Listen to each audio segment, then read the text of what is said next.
Good day, y'all. Hope you're all doing well. I just put my daughter to sleep, and I have a cathartic video for you, specifically from my point of view, as I grew up ensconced in ballism, the celebration and religion of ball sports.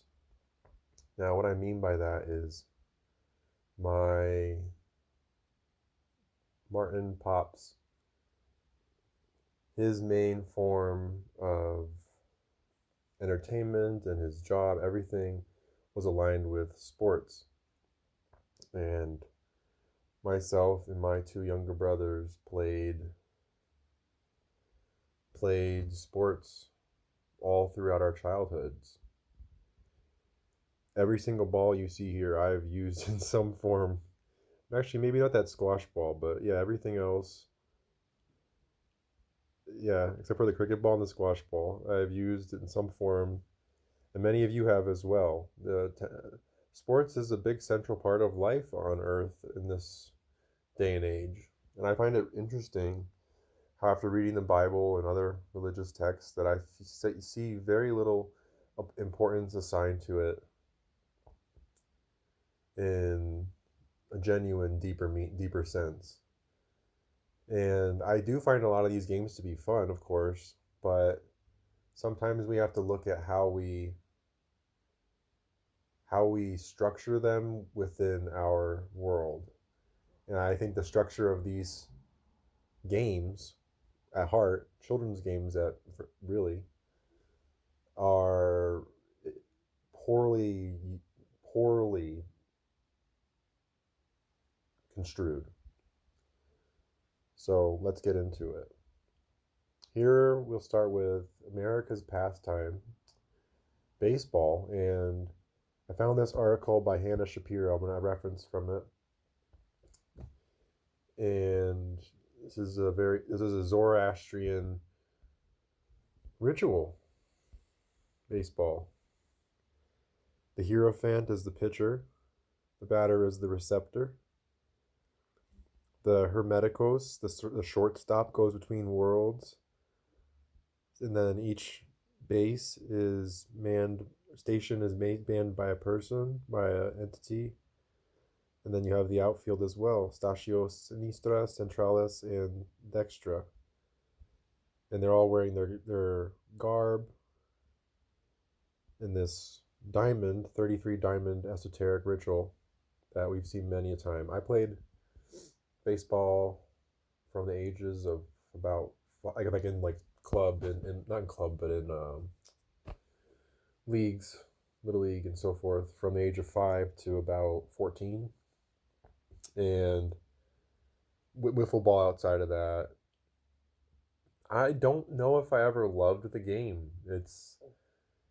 It felt weird playing it a lot of the time. I felt like there was a lot of waiting around because if you're not the pitcher or the batter, then there's a very good chance that you will not be involved with the play unless you're a first baseman who can catch the ball and then record the out, with the most common hit being a grounder and going to first base for the out.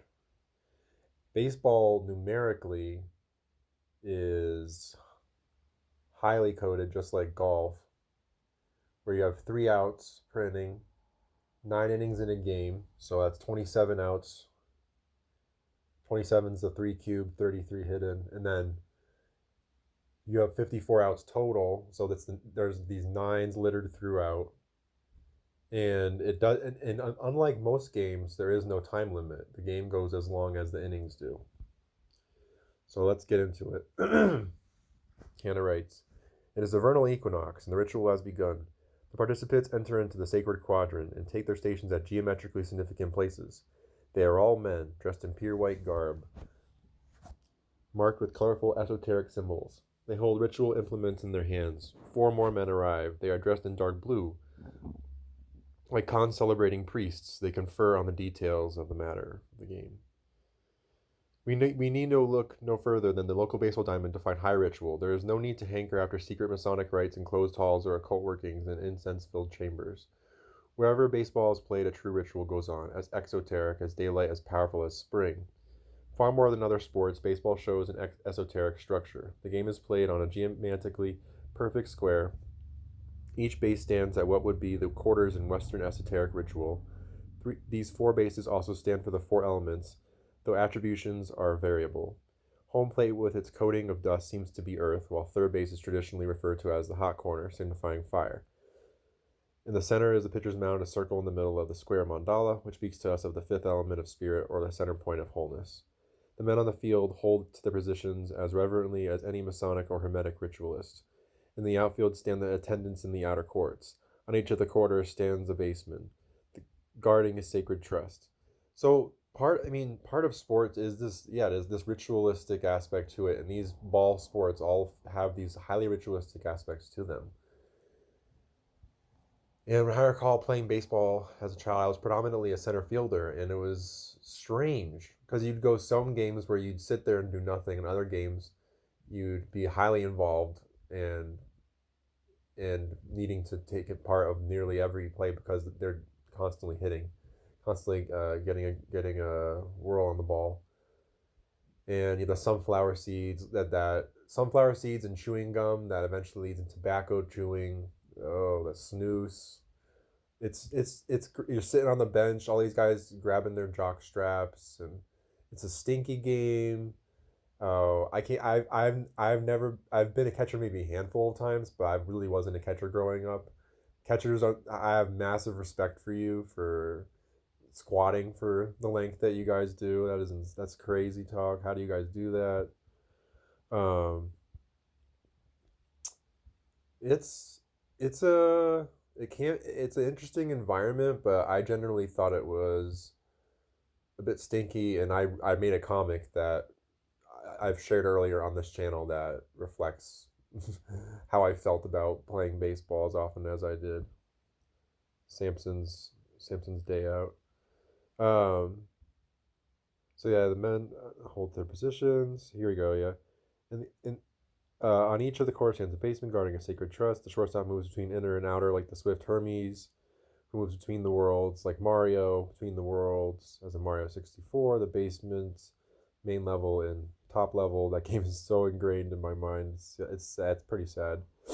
The catcher at his Earth station also serves as guardian of the threshold. He challenges those who would enter or leave the quadrant as base runners. In the center is the pitcher, or hierophant, upon whose offerings the course of the ritual depends. Completing the scene are the priests in blue, the umpires, who knew the law and keep the ritual correct. For rookies, each time at bat is an initiation. For others, wielding the sacred wand can be either an ordeal or a triumph. For the sake of brevity, I will not elaborate on the phallic aspects of this ritual, which is done only by men and only during the most fertile times of the year. Okay, the baseball league, obviously, like any other big pro sports league, is filled with free martins, but yeah, they have penises most often, or often at least. I don't go looking.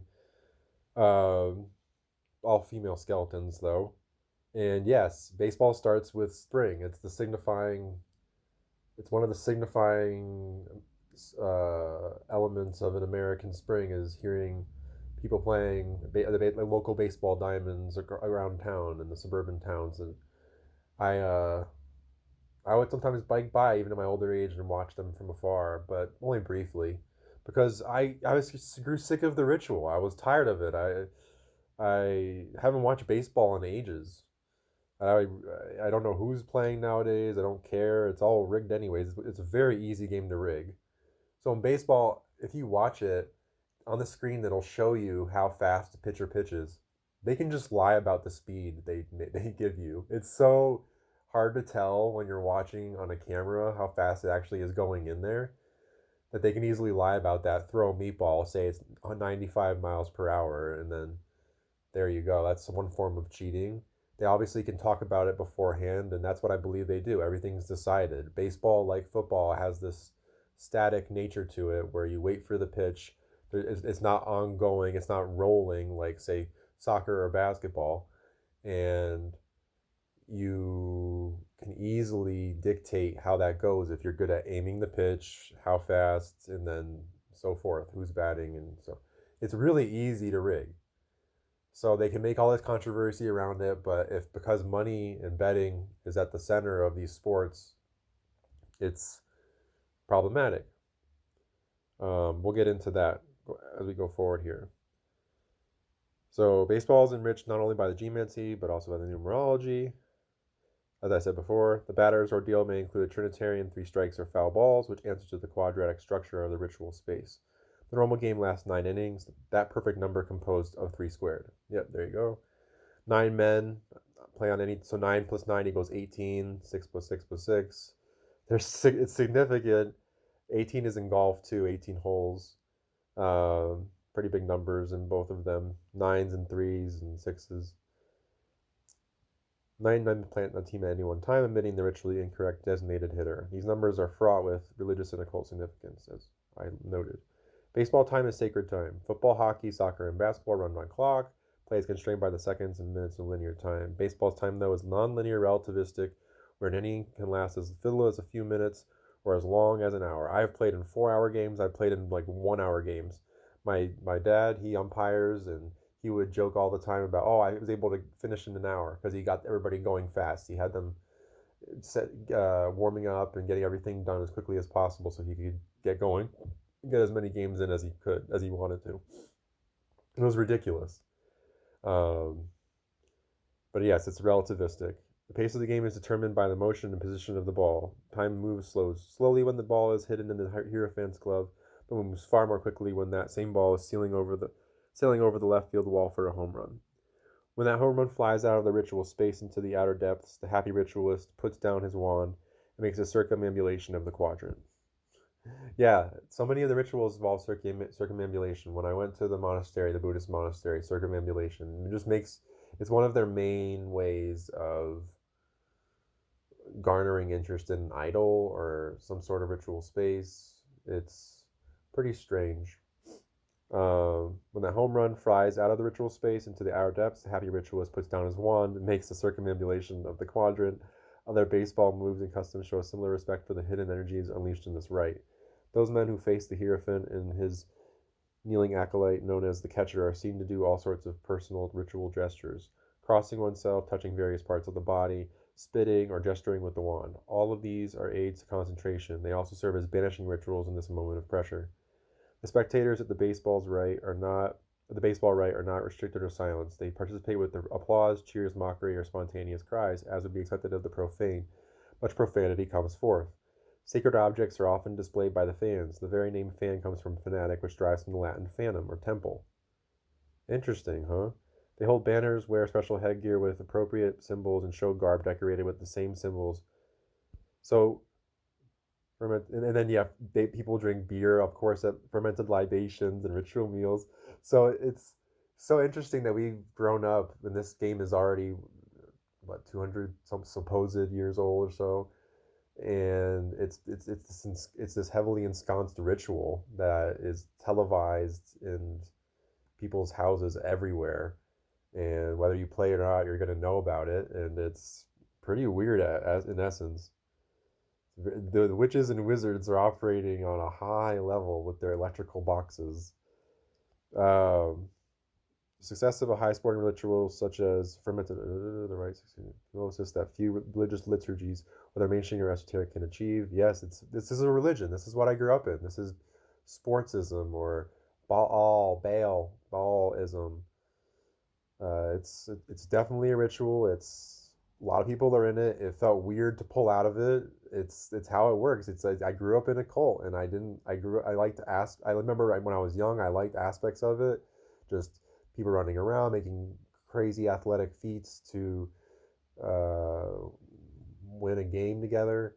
It was just for fun. But then as I grew older, I saw all the weirdness around it, and how it's all rigged and ridiculous, and beyond that, just wrong to be doing and celebrating in the way that we do. And it's idol worship, and yeah, so forth. The success of a high sporting ritual such as baseball teaches us some much needed lessons about the esoteric way. First of all, the diamond way is open and inaccessible. No secret teachings or initiatory grades are needed to participate, only a ticket to the bleachers. This is as exoteric a ritual as one can find. Nevertheless, the inner structure is there for those who understand. Mystical meaning is hidden in plain sight. Second, baseball is democratic. Though the major leagues are an initiated elite, Anyone can come to their games, and anyone can buy their sacred implements of wand and glove and orb and play in a Sandlot ritual space.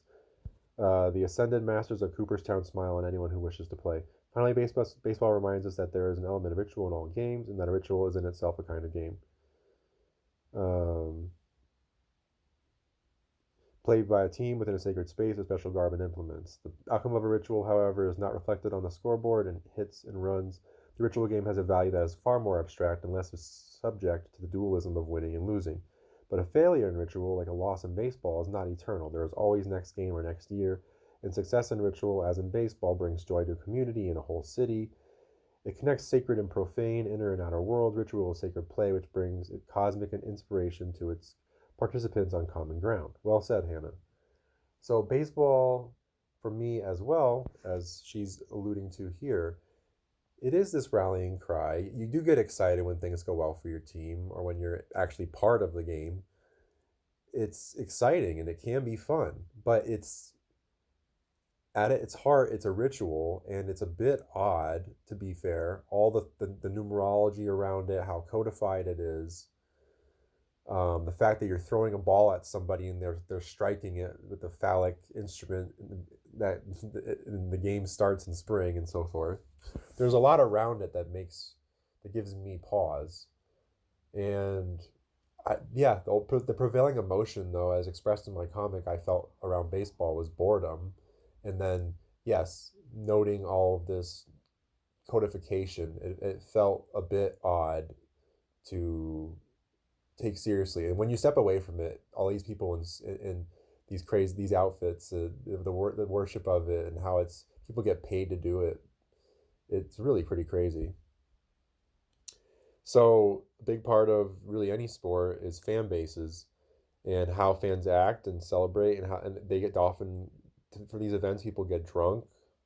These libations they have for this ritual, they get drunk. People would go. I mean, where I live now, I think it's like the rock pile. It's like the cheap section of the Rockies seats. You can go there, and people get drunk there. That's like the whole idea. You're not really watching the game.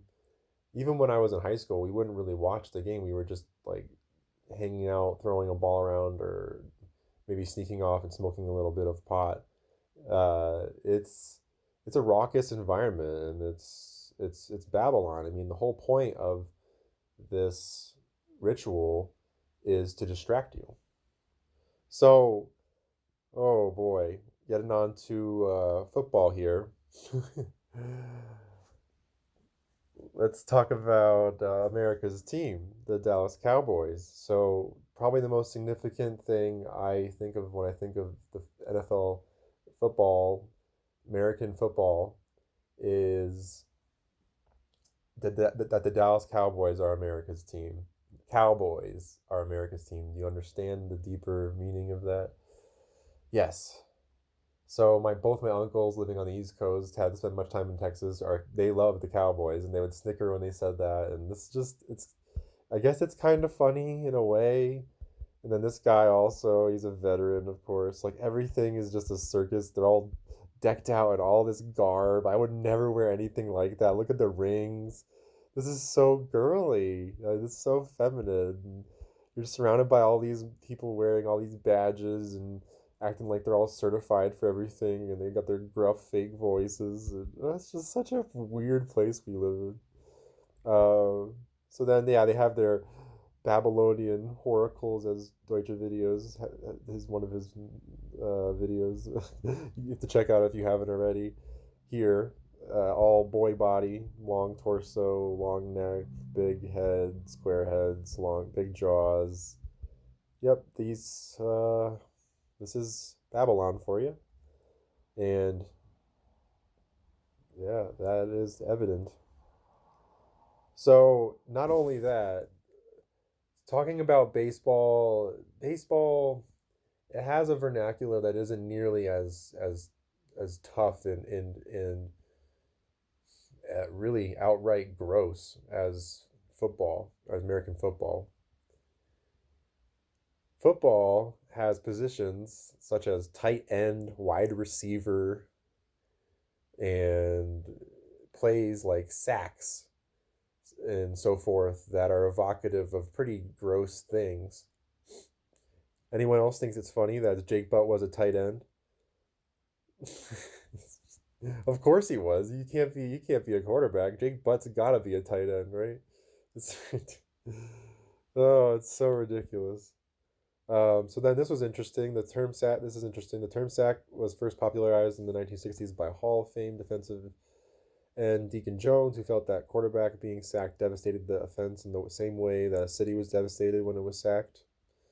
So yeah, sure, but there is a little. It's kind of gross. And so looking at big football players and these kind of, what is it, monsters of the midway here that we were shown growing up. I mean, this was before my time, but you'd hear about this person, this William Refrigerator Perry, who would come in at the end of games on big last yard plays to, like a fridge, bowl over the opponents. And looking at this person, it's hilarious. It's a giant, like, 300-pound woman.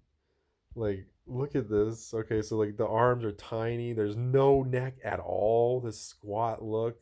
The person's doing the classic Martin move. They're letting the space between the teeth, so that they have that jaw there, but they're truly a Teenage Mutant Ninja Turtle.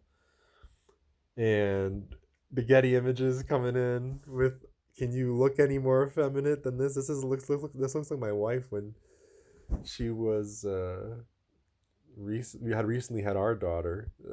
Yeah, he probably did have the baby. I mean, you can't. Those are boobs, and that's sloping shoulders. You cannot get any more effeminate than that.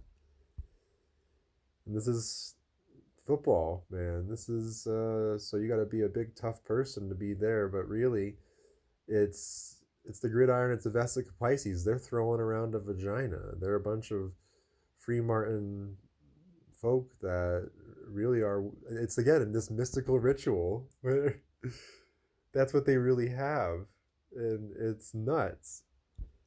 Hold on, what's going on here? Oh,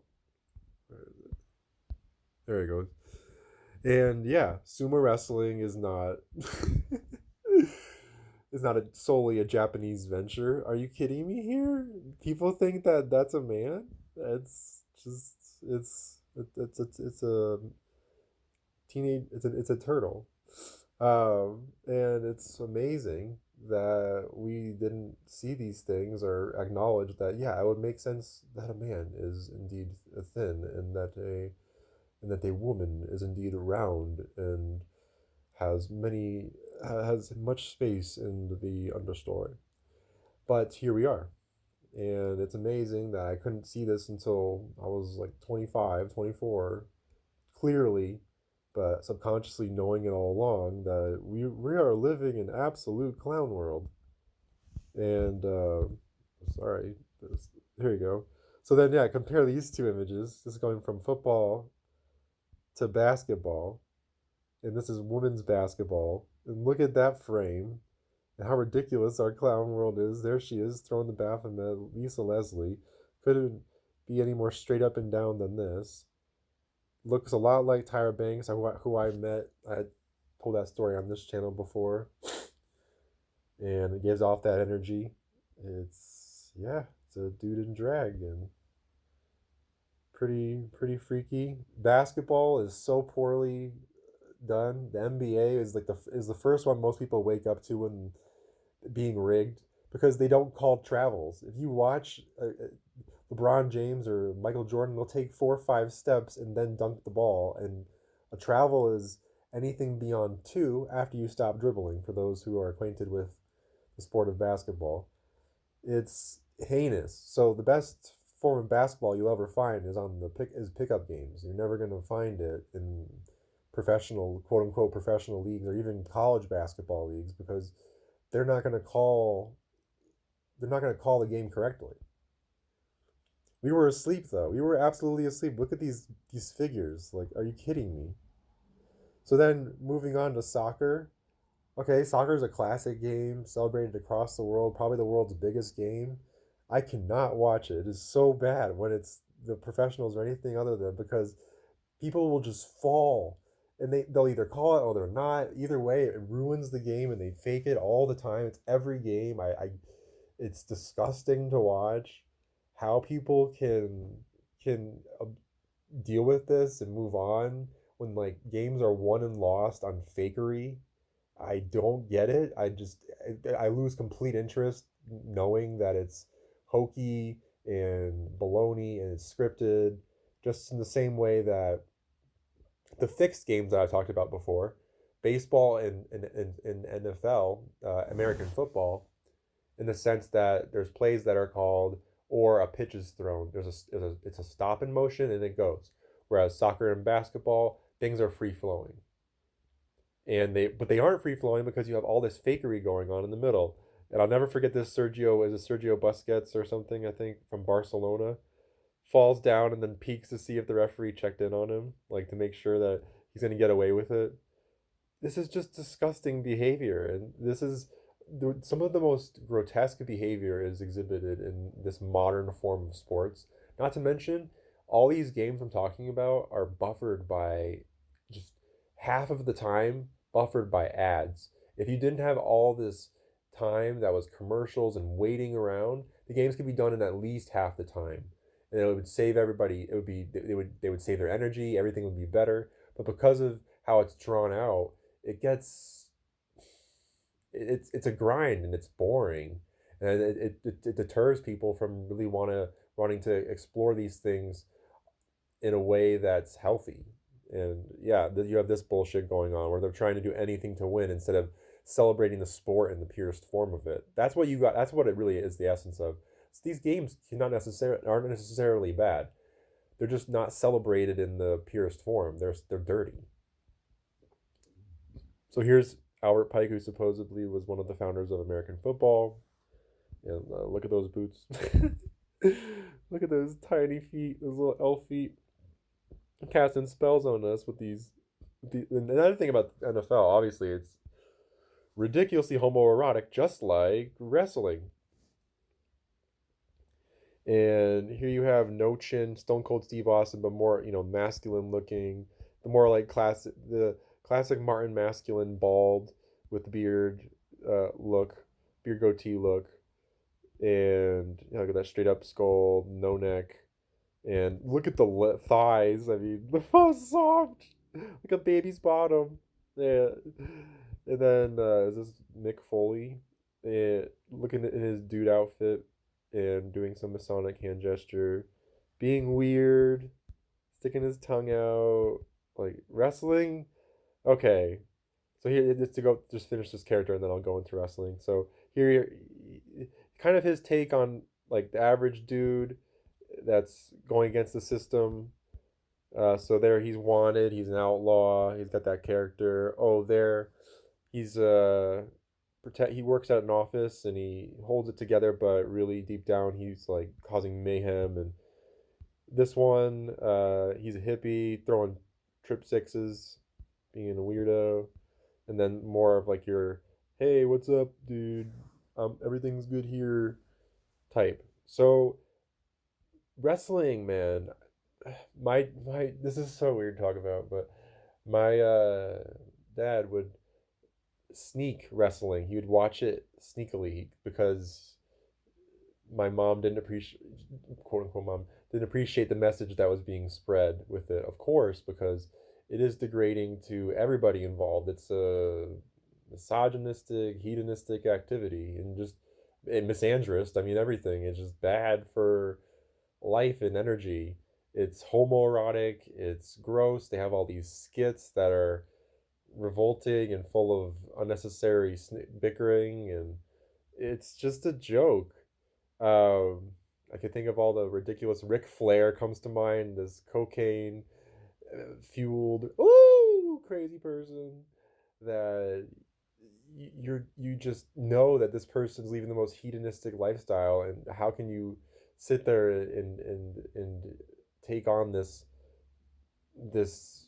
human version of caffeine taken to the next level. Uh, you eventually you're baffled, and you take a pause and you realize that this is basically softcore homoerotic porn. I need to turn around and go the other way. So we wrestled growing up with my dad, and that was somewhat fun. But then this just got weird, man, and I'm not into it. And then the reality is, obviously, this one's fake and admitted, and all these sports are. It's the same thing as when you were young and you'd have stuffed animals and you'd fight them against each other and have one beat the other, or like get into a little skirmish, and one would do Winnie the Pooh essentially, right? There's a little skirmish, and one doesn't do so well and the other does well, and you decide everything. That's how all of this is deep down at heart. None of it's genuine, but you have all these people going crazy about it like it's real, and many of them are completely duped. And that's why videos like this are out there, because we need to talk about it. So Brian Toohey came out with a book called The Fix Is In.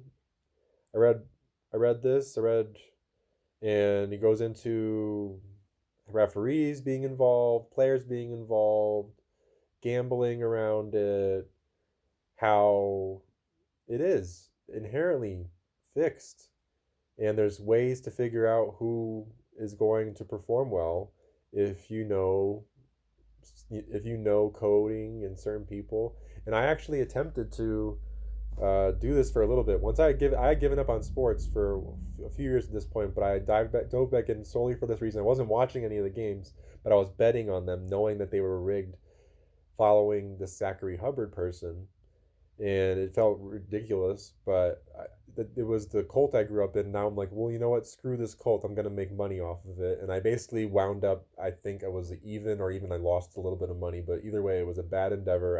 I'm repenting for it. It was an evil thing I did, and uh, I just am elated that I'm beyond just caring at all about sports. I couldn't care less.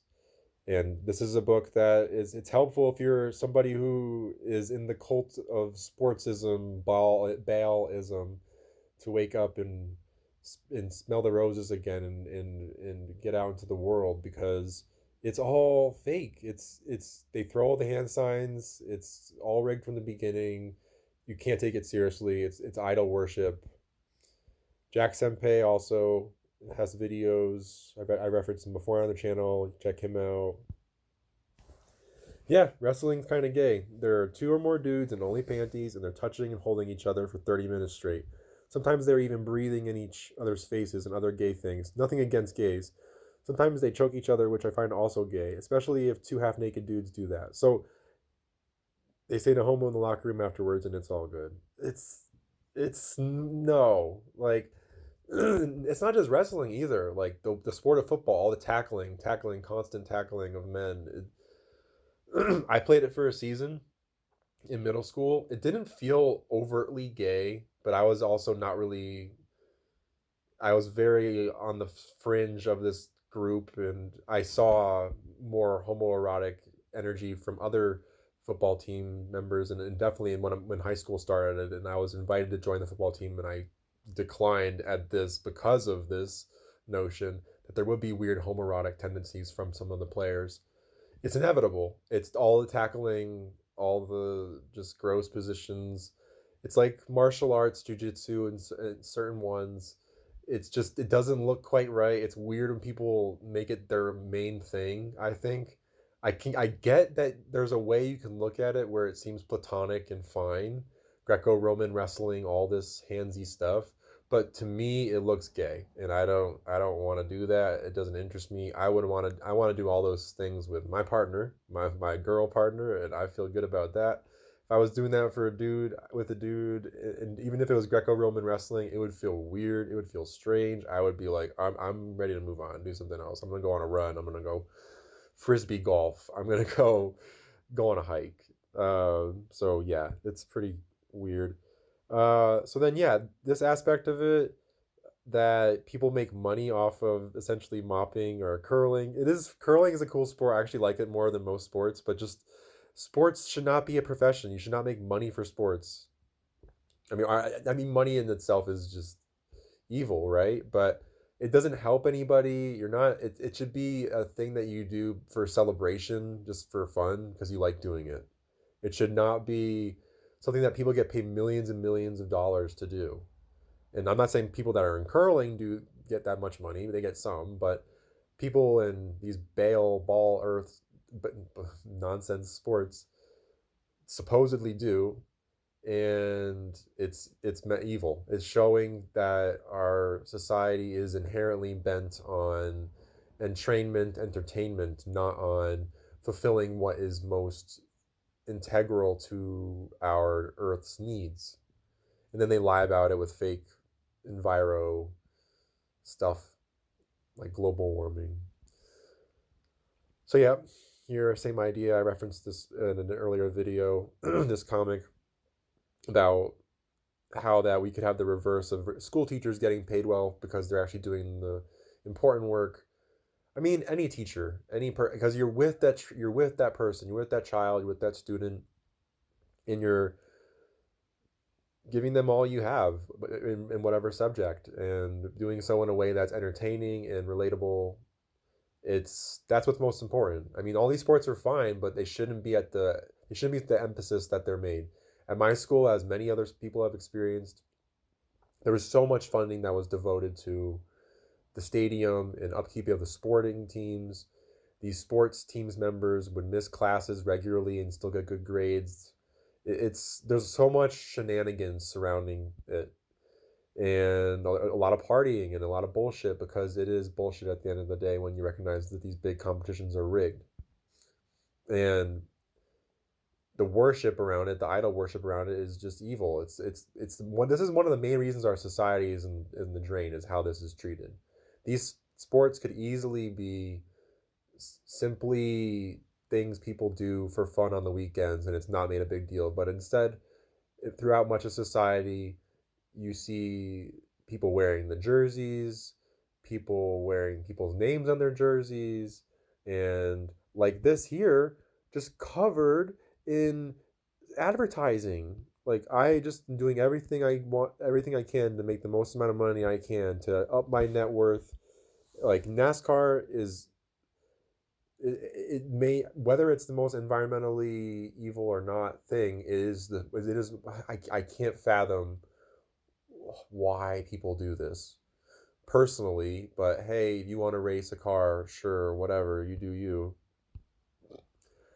But it's rip roaring loud, annoying. I just think of communities in the area, people that live around there that don't like that at all and have to listen to it. And yeah, obviously, why would you move nearby a racetrack? But people that can't, they don't have the choice or something.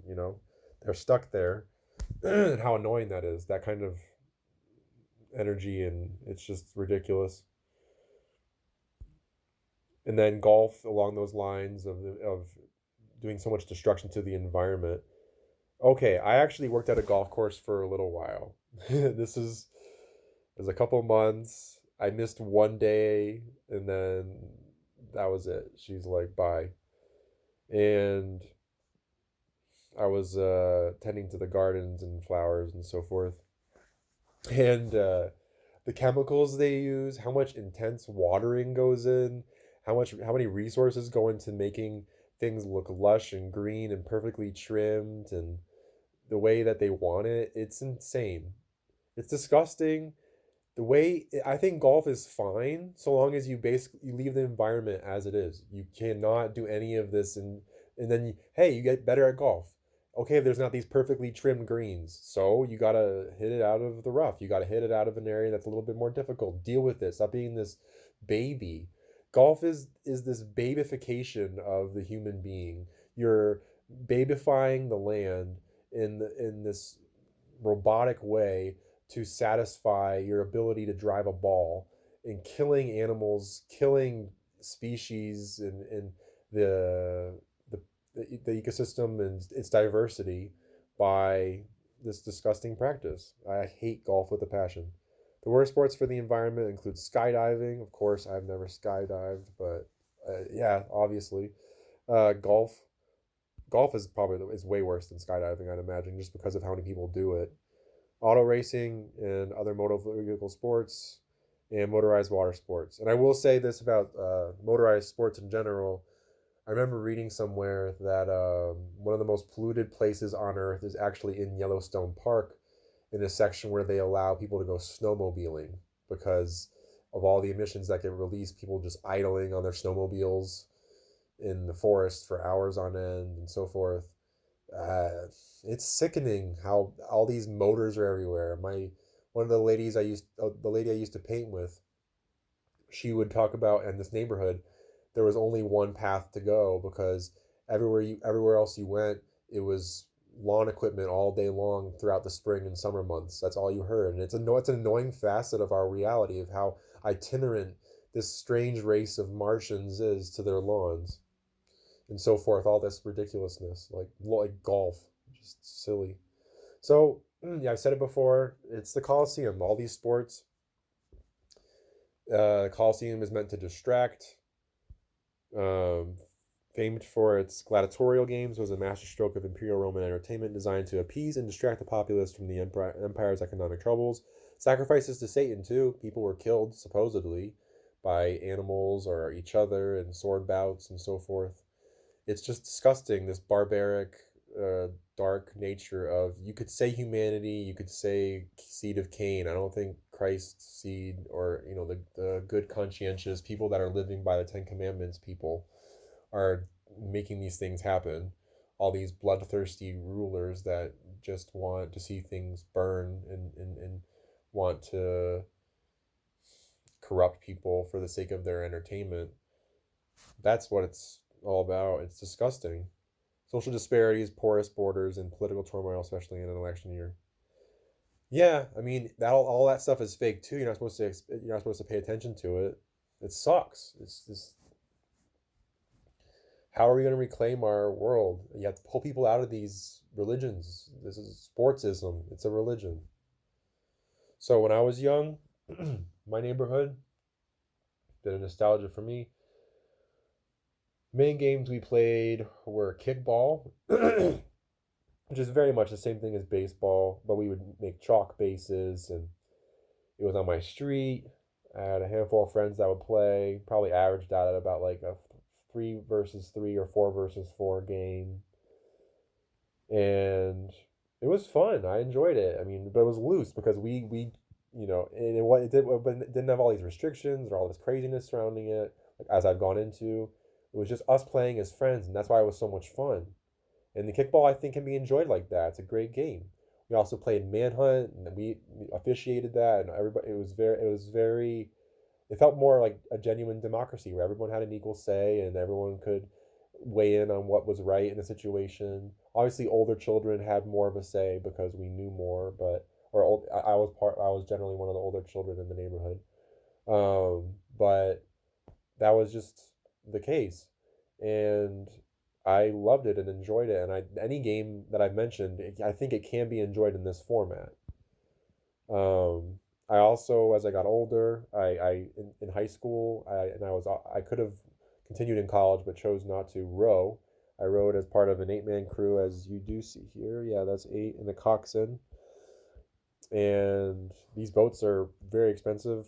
The public high school that I went to, we would fundraise every year, and we would buy what was about a $30,000 boat, one of these boats, every year, and then either the girls team or the boys team would get that boat. It alternated every year. So racing, I enjoyed it. It was that again, a good time, a lot of good energy around that. It doesn't have the toxicity of some of these other sports. There is toxicity in every sport. Don't get me wrong. Like, and this I don't know. This could easily be rigged as well. I haven't looked closely at rowing. It's not like this high money sport, but I'm sure it is probably rigged at the Olympic level because that's where the big betting is going to be. So this head of the Charles, this is a big American race, big in Boston, and I'm sure there's probably some weird stuff going on. But it's just, I think this competitive this competitive nature of Darwinian thought that we've been indoctrinated to is the problem I'm getting at. This is fun, but you shouldn't make it all about winning. It should be about having fun, and that's the essence of what all these sports should be at heart. So, like I said before, the best, most enjoyable version of a sport entertainment for genuine sake, or that is genuine, that you will find is a pickup game. Any people playing freely. There's no referee around. That is what that play in those games or watch those games because you're calling it yourself. It's more, and because there is that collective policing instead of weird entities and betting and all that, you know that it's going to be a sound experience and you're going to get the genuine a more genuine experience. But how I generally feel is this, with most sports, I don't play them much anymore. I'll kick a ball around here or there, I might shoot a ball, but I haven't done that in months, and it's something I don't do regularly. I'd rather go on a bike ride. I'd rather go hiking. I'd rather go out into nature. I'd rather learn about about an insect or about a bird or a mushroom or a flower. That's me particularly. Other people, they like these games and that's them. I would play here and there. I still will play here and there if people invite me, but I'm not in sportsism, ballism. I feel like I'm being called to do other things in life, and I don't think that sports is a very viable,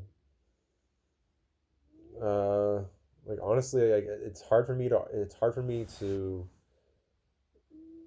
genuinely support it. I mean, I guess it's a form of entertainment. People pay for it, but there's so much bad surrounding it and so much of it's rigged. So it's comes across as just one of Satan's circuses a lot of the time. And we have to pull people out of this idol worship. I think if they're gonna play it by themselves, play it in small crowds, play it for the purity of the game. Don't play it to aspire to be like a professional athlete who is taking satanic oaths and so forth. It's messed up. They all throw horns. What's his name? You can look up. There's a YouTube video out there of Jadeveon Clowney of the NFL saying he sold his soul to get into the league. It's out there. It's just like Bob Dylan and music. I mean, you can't support these people even if they're joking. It's still evil. I believe it though. I believe that they genuinely do because they get the worldly riches, and they fake everything, and there's catches. That's what Satan is. It's you get worldly riches, but you're a liar, and there's catches. So if there's anything that you're going to take away from this video, it's this. Please watch this. Let's Game Pro Football. It's a Pilot Red Sun video. This is one of the most hilarious videos I've seen related to sports. He commentates just as well as any commentator out there, but his tone is just, please watch this. And with that, it feels like I can have a big sigh of relief. I have relinquished much of, if not all of, my sports cultism. I haven't watched sports in like 8-something years, and seriously in like 15. And there's nothing going on in our house related to that. Occasionally I'll get ads, but it's a highly corrupted, strangely presented part of Babylon today, and it's not something that people should be aspiring to be like. And I think if we are going to be servants, none of us can be athletes that are often dedicated to just bettering their own skill set. They're not actually benefiting anybody in the real, genuine sense. They're not working on somebody's house. They're not making food for them. They're not giving them a service. They're just playing a game and providing a spectacle for them. So I think we have to evaluate what we do for a living. I think that's most important. And I think there may be people out there that have been doing this entertainment type thing and question it themselves because they realize at the end of the day, who am I helping if this is all fake and so forth. I recall listening to Curtis Martin, a NFL running back's speech on how he became a fan of football on his Hall of Fame speech day.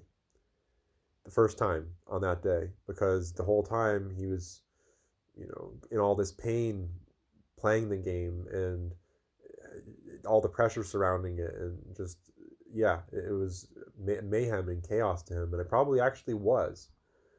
So there are a multitude of people like him that get put in these positions because they are athletic and They don't pursue what are more genuine life endeavors, in the sense that they're providing a genuine good for people and learning a valuable skill that can benefit the world. Where catching a ball is fun, it doesn't benefit anybody in a deeper spiritual sense. So I'm calling for a reevaluation of what sports mean, and I hope that you can too. You can see my point, and yeah, let's think about how we want to how we want to consider them in a better earth, because in the corrupted earth that we have now, they are not being handled very well. And that's all I have for you today. Look to talk to you guys soon. God bless you. Talk to you all later.